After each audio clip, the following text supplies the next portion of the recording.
3월 17일에 조선일보가 재밌는 뉴스를 냈습니다. 이거 굉장히 역사적인 뉴스인데요. 시험대 위에 오른 비트코인이라고 제목만 되어 있고 내용을 읽어보면 시험대 위에 오른 전통 금융망입니다. 이게 뭐냐면 러시아가 우크라이나를 침공했을 때 우크라이나 난민들이 폴란드 국경을 넘을 때 다른 거 하나도 안 갖고 비트코인하고 이더리움 같은 암호화폐로 바꿔서 넘었답니다. 왜냐면 몸에 안 지녀도 되니까. 그러니까 전통 금융망은 국경을 못 넘는데 비트코인하고 암호화폐는 국경을 넘는다라고 이 사람들이 본 거예요, 일반인들이. 그래서 조선일보가 깜짝 놀라가지고 비트코인의 진정한 가치가 이거구나라고 이렇게 반성문 쓰듯이 기사를 크게 달았습니다. 여러분들도 한번 구해서 기사 자체가 좋습니다. 보시면 이게 대비하고 있어요. 기존의 레거시 금융망은 못 가는 곳을 비트코인은 가는구나, 국경을 넘는구나, 이런 걸 이제 쓰고 있습니다. 올해 초가 가격과 무관하게 이런 뉴스들이 굉장히 많았어요. 포브스지는 이런 제목을 냈습니다. 비트코인이 자신의 내재 가치를 전 세계에 증명했다. 3가지 이유를 들었습니다. 3가지 중에 하나가 뭐냐면 올해 초에 백신 반대 운동이 벌어졌어요. 트럭 운전사들이 캐나다에서. 그래서 캐나다 정부가 굉장히 자유주의적인 정부임에도 불구하고 이 트럭 운전사들의 시위를 막기 위해서 이 트럭 기사들의 후원을 크라우드 펀딩으로 받았는데 계좌를 동결해 버렸어요. 그리고 뉴욕타임즈가 이 기사를 보도하면서 이 트럭 기사 그 데모에 돈을 낸 사업가들의 명단을 캐나다 정부로부터 확보해가지고 전부 노출해 버렸습니다. 이거는 가히 충격적인데요. 코로나하고 반 코로나 이런 거에 관련해가지고는 미국이나 캐나다에서 사적 보호를 하지 않겠다는 선언이었습니다. 그걸 포브스지가 비트코인이 주목을 받는 첫 번째 이유로 달았습니다. 이게 우리한테는 뭐 정부가 다 통제해도 된다. 코로나 때 우리가 어딜 가든지 내가 백신 맞은 거 다 아는 게 너무 자연스럽지만 이게 영미권에서는 이게 굉장히 그 개인의 자유를 중시하는 데서는 프라이버시를 자유화 일시키는 문화에서는 굉장히 놀라운 거거든요. 계좌를 동결해? 캐나다 정부가? 게다가 그 후원금 명단을 실명을 다 까? 뉴욕타임즈가? 이게 충격이었어요. 금융망으로 돈을 내면 안 된다. 비트코인으로 모으면 됩니다. 네. 그러면 까도 그런 트랜잭션이 나오기 때문에 그게 마약이나 총기가 아닌 한 정부가 추적할 리가 없고 자신의 명예도 보호를 받죠. 그래서 비트코인은 2가지 속성이 있습니다. 너무 투명하다는 걸 제가 처음에 강조드렸고, 두 번째는 익명성을 강조드리고 있습니다. 모순되죠. 이게 참 어렵습니다, 이 이야기가.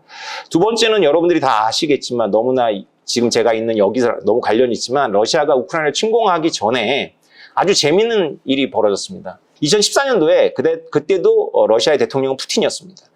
푸틴은 비탈릭 부테린이라는 친구가 있는데요. 러시아계 카나다인입니다. 이 친구가 초창기 비트코이너였고요. 비트코이너가 된 나이가 17살입니다.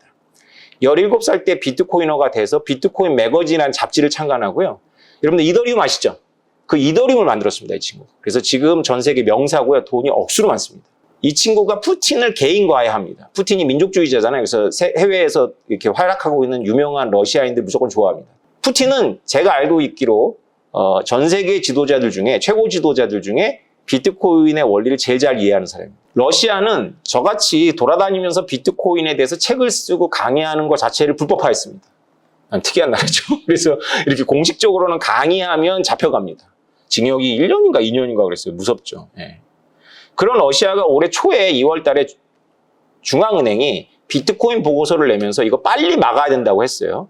통화주권에 도전하기 때문이 그렇습니다. 비트코인이. 그런데 그 주에 어떤 일이 벌어졌냐면 푸틴 대통령이 온라인으로 한 내각회의에서 이런 말을 합니다. 러시아는 비트코인 채굴에 최적화되어 있다 이렇게 얘기를 했습니다. 그러고 나서 일주일이 안 돼서 러시아 재무장관이 합법의 테두리 안에서 비트코인을 수용한다고 했습니다. 왜 이런 일이 벌어졌냐면 그때는 러시아가 우크라이나 침공하기 전인데요.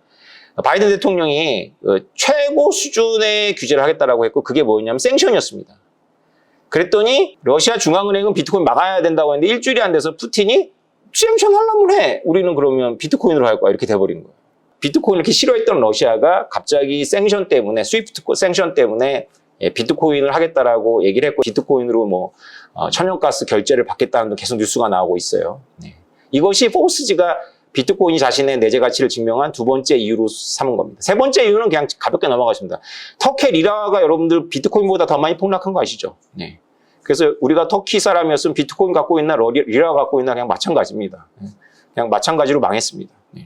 넘어가겠습니다. 하나는 인플레이션 했지, 하나는 러시아의 우크라이나 생션 우회, 하나는 자유주의 국가에서 코로나 관련해가지고 정부가 계좌를 동결하거나 프라이버시를 오픈하는 것에 대한 대항력으로 비트코인이 자신의 존재 가치를 증명했다라고 제가 한 게 아니라 포브스지가 올해 봄에 발표했습니다.